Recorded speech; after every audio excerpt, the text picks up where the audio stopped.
अमेरिकी प्रशासन द्वारा ट्रंप गोल्ड कार्ड वीजा पर $1 मिलियन की भारी भरकम फीस लगाए जाने के फैसले को लेकर विवाद गहराता जा रहा है।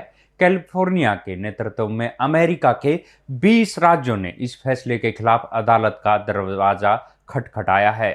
नमस्कार, हरिभूमि टीवी पर आपका स्वागत है।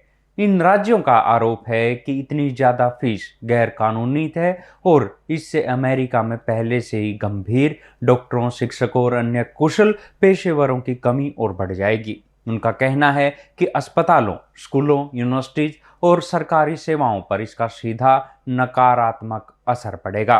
कैलिफोर्निया के अटॉर्नी जनरल रॉब बेंटक ने कहा कि इस तरह के वीजा डॉक्टर, नर्स, इंजीनियर, वैज्ञानिक और शिक्षकों जैसे उच्च कुशल प्रोफेशनल्स के लिए होते हैं। दुनिया भर से टैलेंट के अमेरिका आने से देश की तरक्की होती है, लेकिन इतनी महंगी फीस इस रास्ते को लगभग बंद कर देगी। इस मुकदमे में कैलिफोर्निया के अलावा न्यूयॉर्क, इलिनॉय, वॉशिंगटन, मैसाचुसेट्स समेत 20 राज्य शामिल हैं। राज्यों का तर्क है कि पहले H-1B जैसे वीजा की फीस $1,000 से $7,500 के बीच होती थी, जबकि संसद की मंजूरी के बिना अचानक फीस को $1 मिलियन तक बढ़ा देना कानून का उल्लंघन है। राज्यों का यह भी कहना है कि यह फीस वीजा प्रोसेसिंग की वास्तविक लागत से सैकड़ों गुना ज्यादा है और बिना नोटिस व पब्लिक कमेंट के नियम के बदलना प्रशासनिक प्रक्रिया अधिनियम के खिलाफ है।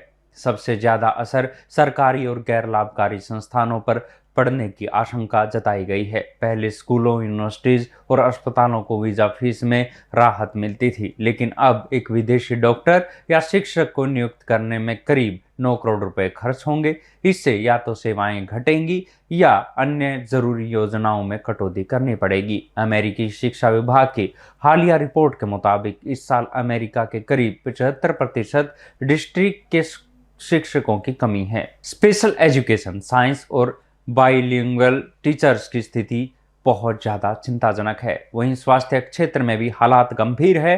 2024 में करीब 17,000 वीजा डॉक्टरों और नर्सों को मंजूरी दी गई थी, जबकि 2036 तक अमेरिका में 86,000 डॉक्टरों की कमी होने का अनुमान है। हालांकि व्हाइट हाउस इस फैसले को सही ठहरा रहा है।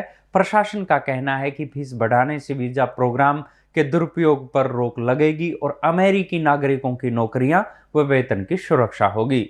इसके उलट आलोचकों का दावा है कि इससे अमेरिकी अर्थव्यवस्था को नुकसान होगा।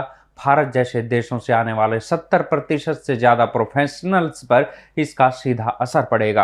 अब वे कनाडा, ऑस्ट्रेलिया या यूरोपीय देशों का रुख कर सकते हैं। इसी बीच ट्रंप प्रशासन ने वीजा आवेदकों से पिछले 5 साल के सोशल मीडिया रिकॉर्ड्स की मांग भी शुरू कर दी है, जिससे जांच प्रक्रिया और सख्त हो जाएगी। कुल मिलाकर कुशल विदेशी कर्मचारियों के लिए अमेरिका जाना अब पहले से कहीं ज्यादा महंगा और मुश्किल होता दिख रहा है। गौरतलब है कि अमेरिकी राष्ट्रपति डोनाल्ड ट्रंप ने गुरुवार को ट्रंप गोल्ड कार्ड के लिए आवेदन प्रक्रिया शुरू करने की घोषणा की थी। कार्ड की कीमत $1 मिलियन रखी गई है, जबकि कंपनियों को इसके लिए $2 मिलियन चुकाने होंगे। ट्रंप ने फरवरी में इस योजना का ऐलान किया था, तब इसकी कीमत $5 बिलियन तय की गई थी, जिसे बाद में घटाया गया। ट्रंप का कहना है कि ये अमेरिका फर्स्ट एजेंडे का हिस्सा है, जिसका मकसद टॉप टैलेंट और निवेश को अमेरिका की ओर आकर्षित करना है।